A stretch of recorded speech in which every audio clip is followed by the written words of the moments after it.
जिन्नू के पावर को under estimate करना हर किसी के लिए अभी एक बड़ी गलती साबित होने वाला है, क्योंकि चैप्टर 149 में सिचुएशन और भी खतरनाक हो जाता है और जो लोग जिन्नू के पावर के ऊपर डाउट करते थे उन सब की सोच बदलने वाली है। लेकिन इस चैप्टर का सबसे बड़ा सरप्राइज तो इसके एंड पर है, क्योंकि इसके एंड पर हमें देखने को मिलेगा कुछ अलग ही चीज़। तो इस चैप्टर में ऐसा क्या हुआ था, चलिए देखते हैं। चैप्टर 149 का शुरुआत होता है चाइनीज 7 स्टार हंटर के जाने के बाद से। हम देखते हैं कि जिन्नू के पास ब्यूरो के कुछ लोग आते हैं और फिर उसे उनके ब्यूरो के ऑफिस पर ले जाते हैं, जहां लेडी सेलनर उनका वेट कर रही होती है।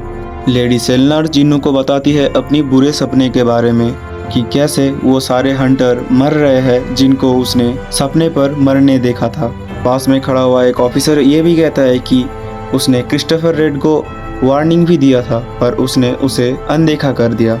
और फिर लेडी सेलनर जिन्नू को ये बताती है कि अगर तुम कुछ नहीं कर पाओगे तो ये सारे जो हंटर है एक एक करके मरने लगेंगे। और फिर जिन्नू के पूछने पर वो ये बताती है कि जिन्नू को वो ये सब इसीलिए बता रही है क्योंकि वो चाहती है कि जिन्नू उनकी प्रोटेक्शन करे।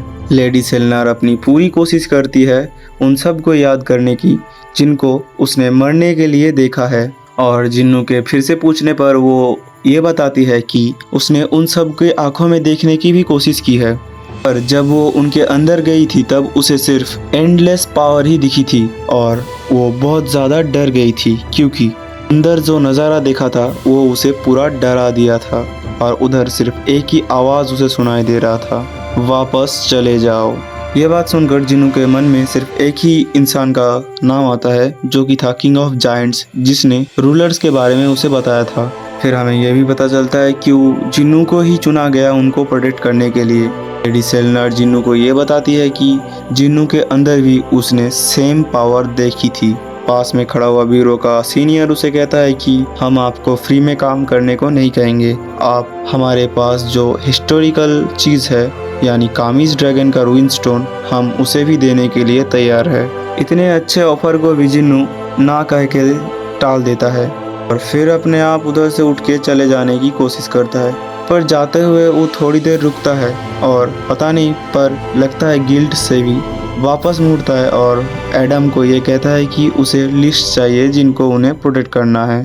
फिर सीन शिफ्ट होता है नाइट के पार्टी पर, जहाँ सारे हंटर्स आए हुए थे और उस टाइम हमें दिखाया जाता है जिन्नू के साथ जिन्नू को, जो कि अभी तंदुरुस्त हो चुका है।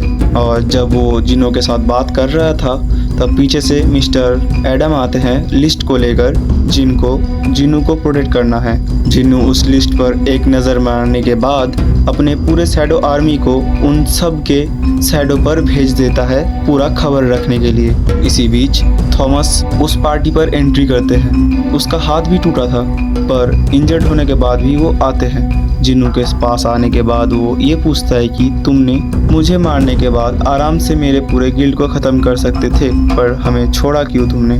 और फिर जिन्नू जवाब देता है कि तुम लोग ऐसा कुछ करे ही नहीं हो कि तुम्हें मार दिया जाए। थॉमस उसका आंसर सुन के बहुत ही ज़्यादा खुश होता है और जाने के वक्त जिन्नू को ये कहता है कि अगर मेरा हाथ ठीक हो जाए तो हम दोनों एक साथ डिनर करेंगे, और अपने सेक्रेटरी को उसका कॉन्टेक्ट इन्फो लेने के लिए कहता है। और जब वो लड़की उसे एक गिफ्ट के बारे में पूछता है तो जिन्नू उसे एक हैंडफुल डैगर के बारे में बताता है। फिर हमारा पूरा सीन शिफ्ट हो जाता है कोरिया की तरफ, जहां मिस्टर गो अपने चेयर पर बैठे हुए थे काम करने के बाद। जब वो आराम कर रहे थे तब उन्हें एक अलग ही एनर्जी महसूस होता है, और जब पूरा सीन शिफ्ट होता है यानी कैमरा एंगल हटाया जाता है तो हम देखते हैं उधर बैठा है फोस्ट का मोनार्क, और हमारे जो चैप्टर है वो इधर पर ख़त्म होता है।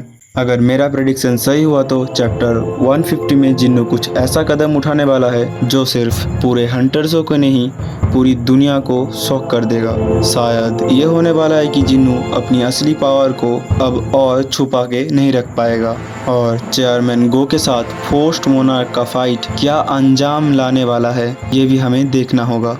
अब ये सब डिपेंड करता है मेरे प्रेडिक्शन के ऊपर कि ये कितना काम करता है और आगे क्या होने वाला है, और ये भी देखते हैं कि मेरा प्रेडिक्शन कितना तक सही होने वाला है। और अपना प्रेडिक्शन भी तुम कमेंट सेक्शन में बता के ज़रूर जाना।